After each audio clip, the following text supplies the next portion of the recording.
धन्यवाद देना चाहता हूँ कि परमेश्वर ने ये अवसर दिया कि मैं आप लोग के समीप परमेश्वर के वचन से कुछ बातें कर सकूं। और साथ ही में अ, दतिया कलीसिया को धन्यवाद देना चाहता हूँ कि जिन्होंने मुझे ये योग समझा। और साथ ही मैं धन्यवाद देना चाहूंगा जॉर्जन अंकल को, जिन्होंने मुझे ये प्रोत्साहन किया कि इस कलीसिया में परमेश्वर के वचनों से कुछ बातें करने के लिए। और किसी भाई ने मुझे अंकल बोल दिया था, तो मैं उनको बता देना चाहूंगा कि मैं अभी अंकल के उम्र में नहीं पहुंचा हूं। मैं अभी भी एक स्टूडेंट हूं। मैं चेन्नई बाइबल कॉलेज में पढ़ाई करता हूं। मेरा नाम स्टीफन है, स्टीफन प्रसाद। मैं एक प्रचारक का बेटा हूं। मेरे डैडी का नाम लालू प्रसाद भगत है, जो बिहार में सेवा करते हैं। तो मैं आप लोगों से विनती करना चाहूंगा कि हमारे सेवकाई के लिए प्रार्थना करें, मेरे पढ़ाई के लिए भी प्रार्थना करें, जो मैं चेन्नई में पढ़ाई कर रहा हूँ। आप परमेश्वर के वचन के बारे में सीखूं, अधिक सीखूं और लोगों तक पहुंचा सकूं।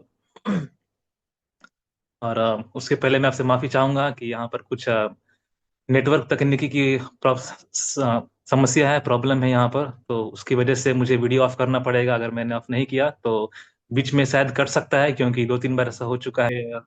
मैं माफी चाहूंगा उसके लिए।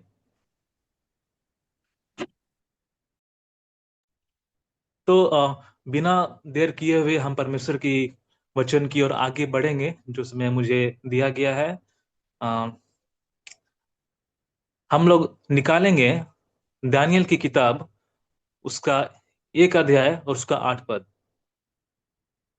दानियल की किताब, उसका अध्याय 1 और उसका 8 पद। कोई भाई मदद कर देंगे पढ़ने में?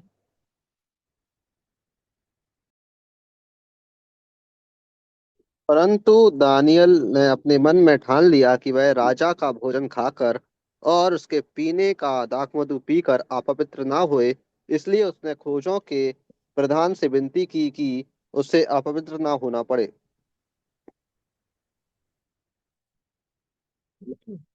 जी। तो आ, इसमें जाने से पहले मैं आपको बता देना चाहता हूं कि आज का हमारा टॉपिक है डैनियल्स कॉन्फिडेंस। हिंदी में अगर बोला जाए तो डैनियल का निश्चय कठिन, डैनियल का हिम्मत, डैनियल की करेज। हम यहाँ पर डैनियल के बारे में देखेंगे, जैसे कि भाई ने अभी यहाँ पर पढ़ा। उसके पहले मैं इस मुख्य वचन में जाने से पहले मैं इसका कुछ पृष्ठभूमि को बताना चाहूंगा कि ये हमारे हमको समझने में आसानी रहेगा।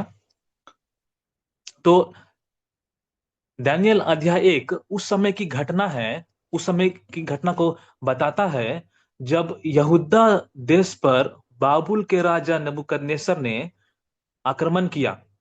और यरूशलेम पर विजय के बाद राजा ने कुछ जवान, बुद्धिमान और अच्छे परिवारों से चुने हुए युवकों को बाबुल ले जाने का आदेश दिया, ताकि उन्हें राजमहल की सेवा के लिए तैयार किया जा सके। और उन्हीं में से एक युवक दानियल था। बाबुल में इन 3 युवकों को 3 वर्षों तक विशेष शिक्षा दी जानी थी।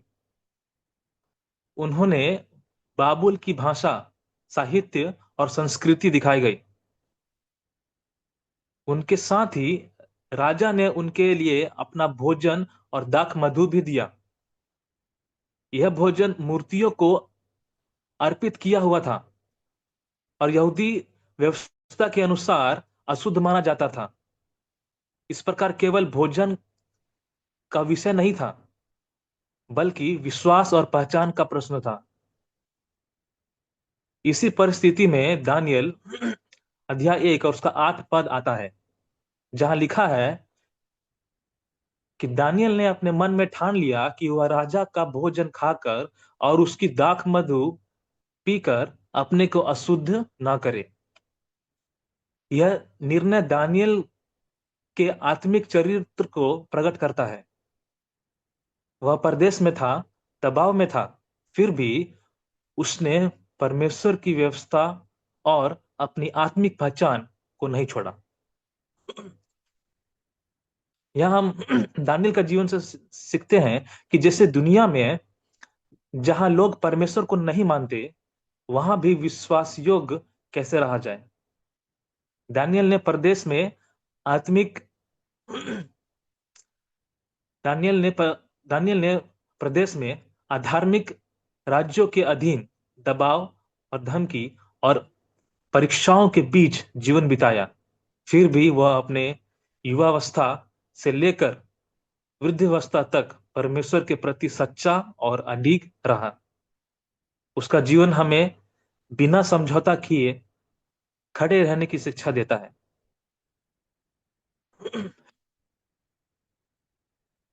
यहाँ पर हम देखेंगे, यहाँ पर हम 5 बिंदुओं को देखेंगे दानियल के जीवन से। हम आज 5 बिंदुओं को देखेंगे। पहला बिंदु है निष्क्रिय जीवन, जो मन में ठान लेना। दानियल ने मन में ठाना था, जैसे कि हमारे भाई ने 1 का 8 में पढ़ा, लिखा जैसा लिखा है, दानियल ने अपने मन में ठान लिया कि वह राजा का भोजन खाकर और उसके पीने की दाख मधु पीकर अपने को अशुद्ध ना करे। यह वचन हमें सिखाता है कि पवित्र और परमेश्वर को प्रसन्न करने वाला जीवन एक दृढ़ निर्णय से शुरू होता है। सबसे पहले हम देखते हैं कि दानियल ने परिस्थितियों का बहाना नहीं बनाया। वह परदेश में था, जवान था और राजा के दरबार में था, जहां समझौता करना आसान था। फिर भी उसने परमेश्वर की आज्ञा को पहले स्थान पर रखा। दानियल ने सबसे पहले अपने परमेश्वर को स्थान पर रखा। इससे हमें सीख मिलती है कि विश्वास परिस्थितियों पर नहीं, बल्कि हमारे निर्णय पर निर्भर करता है। दूसरी बात, दानियल ने यह निर्णय अपने मन में पहले ही कर लिया था। उसने परीक्षा आने की प्रतीक्षा नहीं की, बल्कि पहले से ठान लिया कि वह पाप से दूर रहेगा। जब हम पहले से तय कर लेते हैं कि हमें परमेश्वर के मार्ग पर चलना है, तब परीक्षाएं हमें गिरा नहीं पाती। अगर हम पहले से तय कर लेंगे कि हमें पाप में नहीं गिरना है, हम परमेश्वर के मार्ग पे ही चलेंगे, तब हमें कोई भी किसी भी तरह की परीक्षाएं हमें गिरा नहीं सकती पाप में। तीसरी बात, दानियल ने बुद्धि और नम्रता के साथ अपनी बात रखी। उसने विरोध नहीं किया, बल्कि प्रेम और सम्मान के साथ अनुमति मांगी। यह हमें सिखाता है कि सच्ची पवित्रता के साथ हमारा व्यवहार भी शालीन और प्रेमपूर्ण होना चाहिए। परमेश्वर ने दानियल के इस दृढ़ निश्चय को आशीष दी। परमेश्वर ने उसे और उसके साथियों को स्वास्थ्य, बुद्धि और समझ दी, और वे सबसे उत्तम पाए गए। इसमें हमें यह भरोसा मिलता है कि जब हम परमेश्वर की आज्ञा मानते हैं, तो वह हमारे जीवन को आशीषों से भर देता है। आज दानियल उसका अध्याय 1 और उसका 8 में हमें एक चुनौती देता है कि हम भी अपने मन में ठान ले कि चाहे स्कूल हो, काम की जगह हो, या समाज हो, या अकेलापन, हम अपने पाप से अशुद्ध नहीं करेंगे। ऐसा दृढ़ निश्चय ही हमें परमेश्वर के सामने स्वीकार्य बनाता है और हमारे जीवन के द्वारा उसकी महिमा होती है। दूसरा बिंदु, हमने पहला बिंदु को देखा कि निश्चय जीवन, जो मन में ठान लेना, और हमारा दूसरा बिंदु है ईमानदारी का जीवन। कोई भाई दानियल 6 का 4 पढ़ेंगे?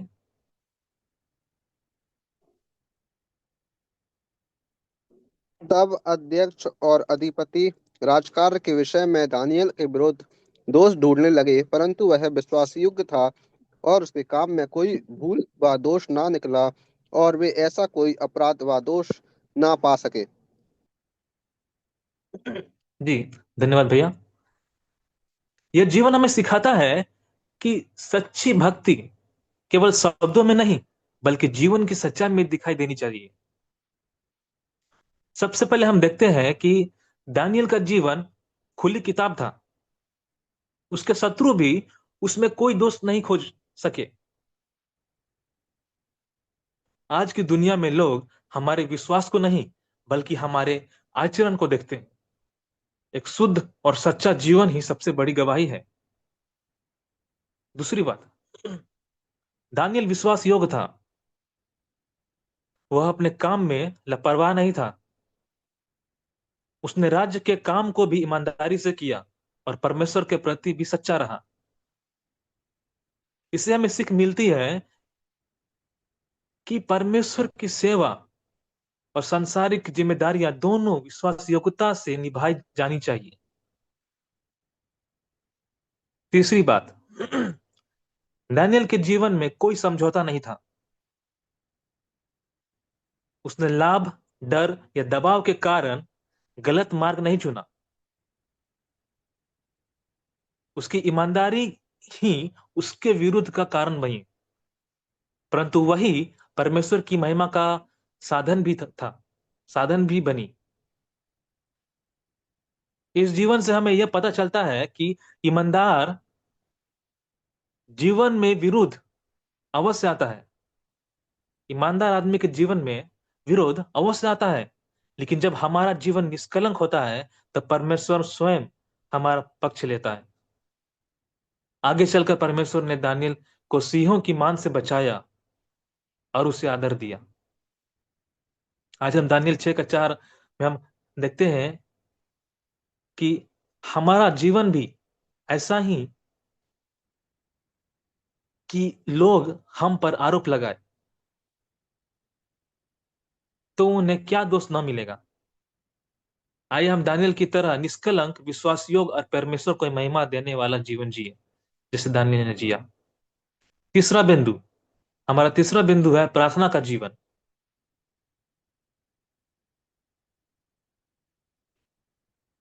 हम दानियल 6 का 10 में देखते हैं। क्या कोई भाई मदद करेंगे पढ़ने में दानियल 6 का 10?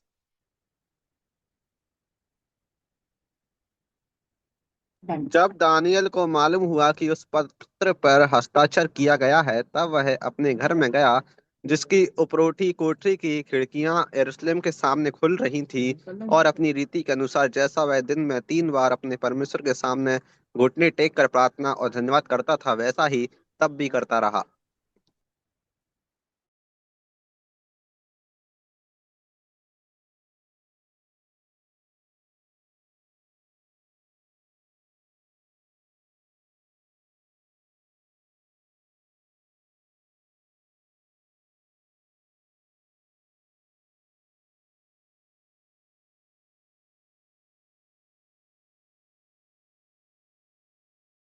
संसार हमें परमेश्वर चाहता है, तब हमें और अधिक परमेश्वर के निकट जाना चाहिए। संसार बहुत सारे बहाने खोजता है। संसार आपके जीवन में बहुत सारी परिस्थितियों को लाता है। ऐसा ऐसा परिस्थिति जीवन में आता है जो कि हमें प्रभु से दूर कर देता है। उस समय हमें सोचना है, उस समय हमें और परमेश्वर को अधिक जाना है, दूर नहीं जाना है।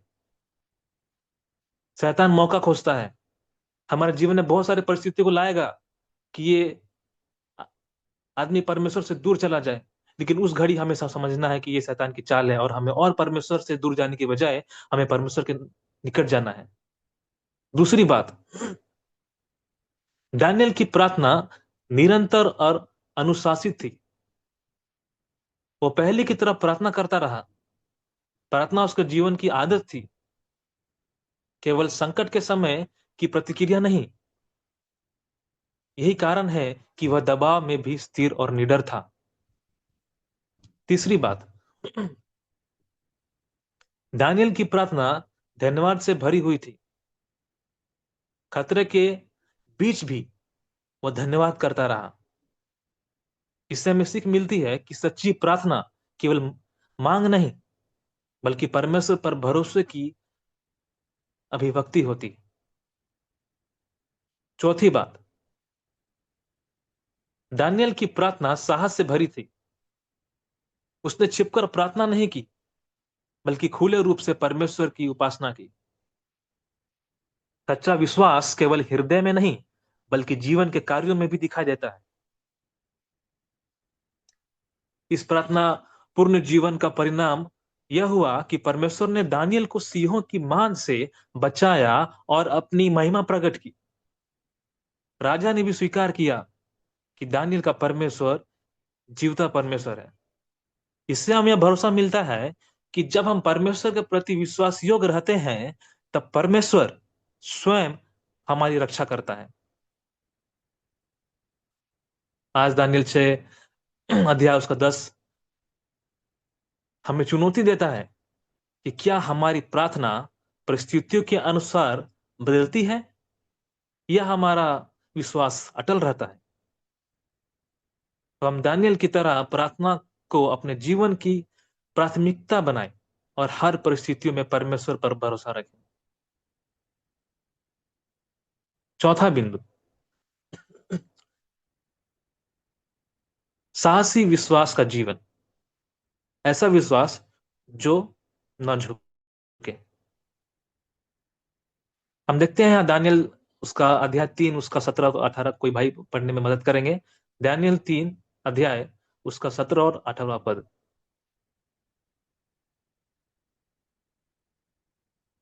हमारा परमेश्वर जिसकी हम उपासना करते हैं वह हमको उस धधकते हुए भट्टे की आग से बचाने की शक्ति रखता है। वरन हे राजा, वह हमें तेरे हाथ से भी छुड़ा सकता है। परंतु यदि नहीं तो हे राजा, तुझे मालूम हो कि हम लोग तेरे देवता की उपासना नहीं करेंगे और न तेरी खाड़ी कराई हुई सोने की मूरत को दंडवत करेंगे। धन्यवाद भाई। यह वचन सच्चे और अडिग विश्वास की महिमा महान घोषणा है। सबसे पहले यह वचन हमें परमेश्वर की सामर्थ में विश्वास सिखाता है। उन्होंने कहा, हमारा परमेश्वर बचाने में समर्थ है। उनका विश्वास परिस्थितियों पर नहीं, बल्कि परमेश्वर की शक्ति पर आधारित था। आज भी हमें विश्वास रखना चाहिए कि हमारा परमेश्वर हर समस्या, हर खतरे और हर परिस्थिति में सामर्थी है। दूसरी बात, यह वचन हमें बिना शर्त विश्वास सिखाता है। उन्होंने आगे कहा, यदि वह न भी बचाए, यह विश्वास परिणामों पर निर्भर नहीं था। ये ऐसा विश्वास है जो कहता है, चाहे उत्तर मिले या ना मिले, मैं परमेश्वर के साथ बना रहूंगा। देखिए कैसा विश्वास था। यहाँ पे साफ साफ कहता है, ये कैसा विश्वास है जो कहता है, चाहे उत्तर मिले या ना मिले, मैं परमेश्वर के साथ बना रहूंगा। ऐसा ही विश्वास प्रिय भाइयों हमें और आपको बनाना है अपने जीवन में परमेश्वर के साथ। चाहे परमेश्वर आपकी प्रार्थना को सुन रहा है या नहीं सुन रहा है, हमें ये विश्वास रखना है कि वो जीवता परमेश्वर, वो हमारी प्रार्थना को जरूर उत्तर देगा। यहाँ पे हम देखते हैं दानियल का विश्वास कितना बड़ा था।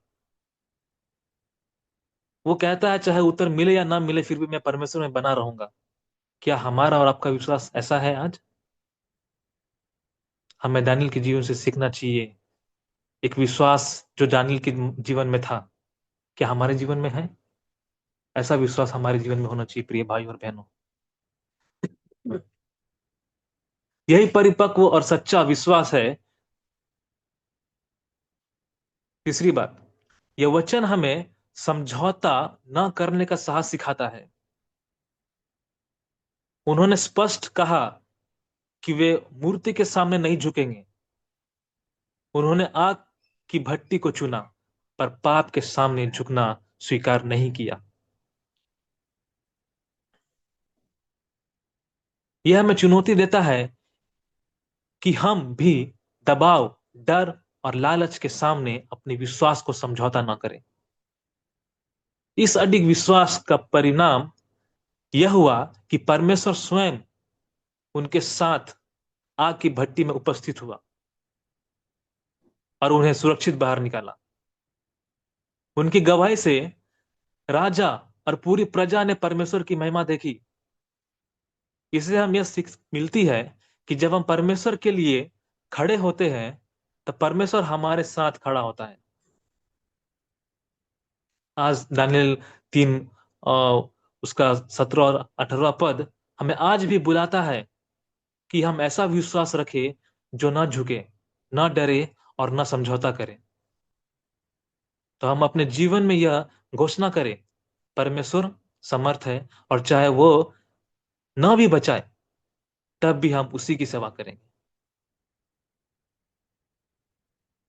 आज हमारे जीवन में बहुत सारी परिस्थितियां आती है, बहुत सारी कठिनाई, बहुत जगह सताव है हमारे मसीह भाई बहनों को। उस समय भी हमें ये सोचना है कि वो हमें बचाए भी या ना बचाए, उस समय भी हम परमेश्वर की आराधना करना, परमेश्वर की उपासना करना नहीं छोड़ेंगे। जैसे दानियल दानियल ने आग की भट्टी को चुना, पर उसने पाप के सामने वो झुकना पसंद नहीं किया।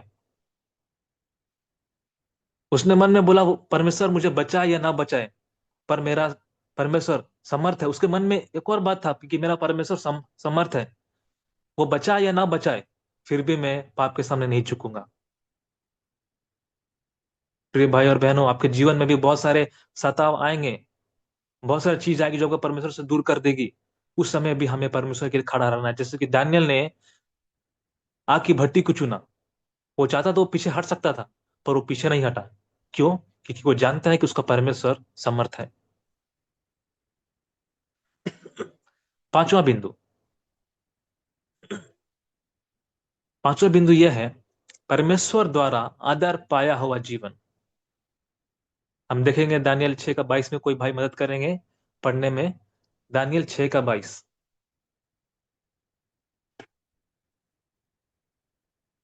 मेरे परमेश्वर ने अपना दूत भेजकर सिंहों के मुंह को ऐसा बंद कर रखा है कि उन्होंने मेरी कुछ भी हानि नहीं की। इसका कारण यह है कि मैं उसके सामने निर्दोष पाया गया, और हे राजा, तेरे सम्मुख भी मैंने कोई भूल नहीं की। धन्यवाद भाई। यहाँ हम देखते हैं, ये वचन हमें सिखाता है कि जब हम परमेश्वर के प्रति विश्वास योग्य रहते हैं, तब वह स्वयं हमारी रक्षा करता है। दानियल निर्दोष था, फिर भी उसे सिंहों की मांद में डाला गया। इससे हम यह समझते हैं कि विश्वास योग जीवन में भी परीक्षाएं आती है, परंतु परीक्षाओं के बीच परमेश्वर अपने लोगों को अकेला नहीं छोड़ता। वह अपने दूत भेजकर उनकी रक्षा करता है। यह हमें भरोसा दिलाता है कि हमारी परिस्थितियां चाहे कितनी भी कठिन क्यों ना हो, परमेश्वर हमसे दूर नहीं होता। जैसा कि हम दानियल 12 का 3 में देखते हैं, हमें विश्वासयोग जीवन का अनंत प्रतिफल दिखाता है।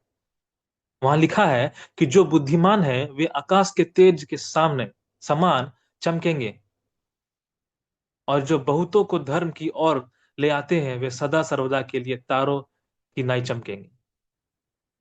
ये वचन हमें सिखाता है कि हमारा जीवन केवल इस संसार तक सीमित नहीं है, बल्कि उसका प्रभाव अनंत काल तक रहता है। ये दोनों पद मिलकर हमें बताते हैं कि परमेश्वर न केवल इस जीवन में अपने भक्तों की रक्षा करता है, बल्कि अपने वाले जीवन में उन्हें महिमा भी देता है।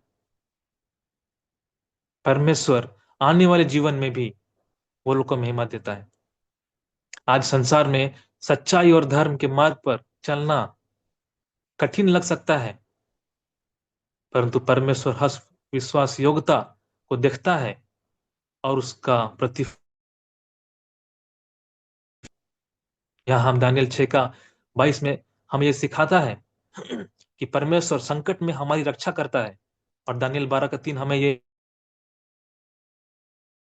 कि विश्वास योग्य जीवन का प्रतिफल अनंत है। आइए हम दानियल की तरह निर्दोष, विश्वास योग्य और धर्मी जीवन जिए, ताकि हमारा जीवन न केवल आज बल्कि अनंत काल में भी परमेश्वर की महिमा प्रकट करे। भाई और बहनों, आज हम लोगों ने 5 बिंदुओं को देखा जो हम दानियल के जीवन से सीख सकते हैं। पहला बिंदु, निष्क्रिय जीवन जो मन में ठान लेना। डैनियल ने भी कुछ मन में ठाना था। उसने ठान लिया कि मैं मूर्ति की पूजा नहीं करूंगा, मैं इन लोगों के सामने नहीं झुकूंगा। उन्होंने अपने परमेश्वर को आगे रखा। उसने आग की भट्टी को चुना, पर पीछे नहीं हटा। पर दानियल ने एक और बात कही कि मेरा परमेश्वर समर्थ है। उसे विश्वास था कि उसको मेरा परमेश्वर बचा लेगा। उसका परमेश्वर बचाने वाला परमेश्वर है, वो ये जानता था। इसलिए वो बोलता है कि मेरा परमेश्वर समर्थ है। उसने मन में ठान लिया। उसने बोला कि परमेश्वर मुझे बचाए या ना बचाए, पर मैं उन्हीं की सेवा करूंगा। और हमने दूसरी बिंदु में देखा, ईमानदारी का जीवन, जैसे दानियल ने जिया। तीसरा बिंदु हम लोगों ने देखा, प्रार्थना का जीवन।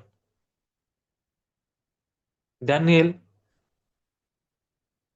सब डैनियल किसी से नहीं डरा, क्योंकि वो अपने परमेश्वर पिता से प्रार्थना करता था।